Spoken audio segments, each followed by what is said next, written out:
ওখান থেকে আবারও 11 নম্বর যাচ্ছে করতে খেলোয়াড়, চমৎকার একটি শট ছিল।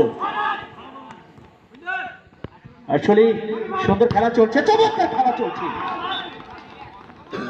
আসলে ওখানে কিন্তু ওই যে গোলরক্ষক সেও কিন্তু করতালি দিচ্ছে, বলছে হ্যাঁ আমি আসছি আমি আসছি। সুন্দর খেলা চলছে কিন্তু ভাই, আমরাও কিন্তু দেখছি।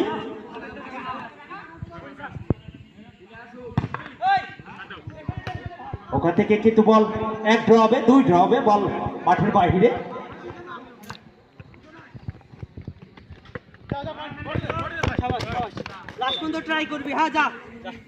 রকেট এবং কোটিপতি তাদের মধ্যকারের খেলা হচ্ছে।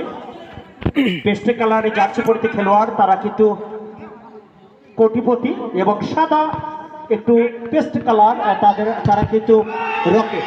ওখান থেকে আবারও চেষ্টা করছে, তারা কিন্তু মরিয়া হয়ে লেগেছে যে কখন আমরা যে সোনার হরিণটি, ফুটবলের ভাষায় আমরা কিন্তু বলে থাকি সোনার হরিণটি, সেই সোনার হরিণটি কখন আমরা অর্জন করতে পারবো সেটাই কিন্তু দেখছে তারা। আমি বারের পিছনে